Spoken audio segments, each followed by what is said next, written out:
Please see links in description below. Hello, it's Elder here, and today I wanted to go ahead and talk to you about this SunJack solar charger. Basically, I spend a lot of time out in the field recording videos, whether they're tutorials for my Natural Training Center members or just reviewing gear. And the one issue that I kept happening is I use my phone a lot for the video, and my phone would end up dying halfway through, especially on an extended stay.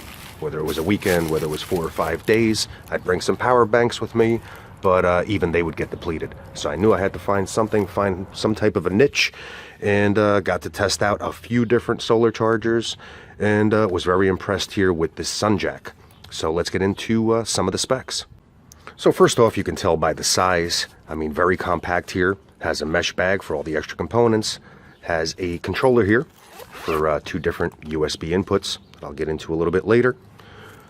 And what it has is, once it does open up, we have we have 4 different panels here inside of this SunJack. It's a total of 14 watts, and some other stuff that actually comes with it is a power bank, an 8,000 milliamp power bank. So as far as with my phone, I'm able to charge it 2 to 3 times, but I also bring other power packs with me. This one's 22,000 milliamp. I have another one that's 10,000 milliamp. And so if I ever thought that I would need enough juice, or even for emergency preparedness, I'd probably carry the 22,000 milliamp with me, just to give it a little bit more storage. Obviously, I'd be adding more weight, so it kind of depends on the mission at hand. This also comes with a couple inexpensive clips here, so that you could go ahead and fasten this to your backpack. There's all these little eyelet type straps or connectors all over here. So whatever, depending on your pack, depending on your setup, depending on your kit, you have various ways that you could go ahead and hook it up. And if you don't want to use these, you could always strap them down with some 550 cord. Also comes with a one micro USB charger or cable. So keep that in mind. If you're operating both ports, you're probably going to need more than one. So as I mentioned, there is a smart controller in here with a USB 1 and a USB 2. Right now I have it connected to USB 2. They're both 2 amp. So once again, it's a smart controller, so it prevents against overcharging and things of that nature. And once again, I had seen some reviews where they said make sure you stick with USB 2 because you'll get more ampage out of it, and USB 1 will be less. But when I did contact SunJack, they told me that either or, and you're good to go, because it is a smart controller, so it'll basically detect your device and pretty much know where to allot the amount of power that's needed for that specific device. Now, as you look up here on the little controller, there is a red light on, and that's of course because we have the solar panels open, and even though they're just partially open, they're already receiving a current. So just for the purpose of course this demonstration, just to fit everything into the view here, we do have the 8,000 milliamp battery that it does come with here. As far as this particular SunJack setup. And you can tell here, if we go ahead and connect this in, it'll start charging right off the bat, even though of course we're getting less wattage because we only have 1.5 panels exposed right now. If we expose them more the way that they're supposed to be, obviously you'll be getting a lot more juice to power your device that much quicker. So once again, this is going into the battery itself. You can go ahead and hook up your device, whether it's a tablet or whether it's a phone or other USB device that would take this type of setup. And you can go ahead and connect it directly into it. I don't suggest it, at least for my own peace of mind. Now, I'm not some electronic wizard, but I also know that if I was going to hook up my phone, they're very sensitive. I don't want to cause any kind of damage because they are extremely expensive, a lot more expensive than a battery bank. So what I do is I like to have this hooked up and then go ahead and connect my phone to the actual battery bank here, just giving it another filter. Doesn't matter how smart these things here are, things go awry, it's electronics, there's always some type of failure that could happen, and instead of ruining my phone, I'd rather it stop here at the battery bank. Now in this mesh setup here, there is a little area or a little band where I can go ahead, or you can go ahead and stage and secure your battery bank, whether it's the 8,000 milliamp that came with it, or one of the other ones that I showed you previously. That way it does stay in there stationary.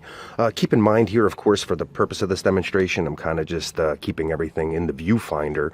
But if you are out there, you're going to want to keep this angled and exposed to as much sunlight as you can get.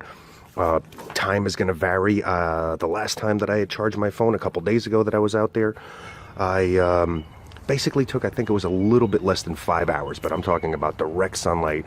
Sun was pounding on the area that I was in.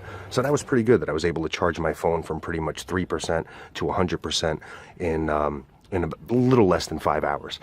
Once again, that was ideal conditions. So keep in mind when it is a little bit hazier, or you're not getting enough sun, or you're not keeping abreast of how the sun is changing throughout the day, and being able to alter your setup so that you're getting the most amount of exposure from that sun. The other thing that you want to do also is make sure that you keep your devices that are actually getting charged, whether it is the power bank or whether it is your phone or your tablet, away from the direct sunlight. You have this the little pouch here that you could secure, and of course, as long as this remains in the shade, you're pretty much good to go. Try to avoid keeping it flat. Sometimes it's not possible when you're out there in the field because you don't have too many conveniences to work with, so to speak. But if you do leave some space below it, you'll get some extra airflow in there, which will help to keep your devices cool. But just like anything else, make sure that you're monitoring it. Touch it every once in a while. Make sure it's not really heated up or burning up. Once again, they're electronics. Things can go bad, things can go awry, and the last thing you want to do is have some kind of explosion while you're out there in the field. And not only are you going to ruin your high-speed gear, but it could also cause injury, which is even worse. Now, these panels are weather resistant, but the manufacturer does state that if it is pouring out there, don't leave these out there in the rain when you're out there in the field, or anywhere, even if you're operating this from your home in an emergency situation. All right, so just keep that in mind. As I said, they are very durable, but also the more it has to be exposed to the sun. So if you're out there in the field and it starts getting leaves because it's a windy day, or sand or dirt or whatever, make sure you keep all of that debris off of it so that you can maximize exposure and get your devices charged as fast as possible. As I mentioned earlier, my primary reason was, of course, for utilizing it, so to speak, for work, for videos that I'm making while I'm out there in the field. But when I look at this for emergency preparedness, as I stated earlier, I used to carry a tablet around, and what I do now to try to minimize everything is I have one of these little micro SD card readers that hook up right into my phone or right into a laptop, and I'm able to go ahead, plug it into the micro USB slot on a phone. Now, this is a very old phone just for demonstration purposes, and then I could go ahead and hook up the card, a couple different slots here, right, if I want to use the actual adapter or if I just want to use the micro card itself, and then I could have access to PDF information, tutorials that I've saved, things of that nature. So in an emergency where the grid goes down, I'm still able to have access to quality information that I might need, plan identification, first aid, coordinates, maps, things of that nature. So the bottom line here is, if you are in the market for a solar charger, whether it is for recreational purposes or for emergency preparedness purposes, go ahead and take a look at this SunJack setup here. There's a few different choices that they have, once again depending on your needs. As you can tell now, the light is off because the panels are folded up. Anyway, go ahead and take a look at this. I was very impressed with it.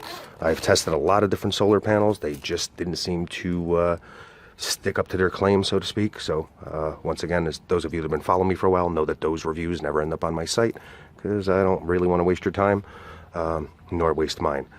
But this one is added as my personal gear, and I foresee me using it at least through this season until something better.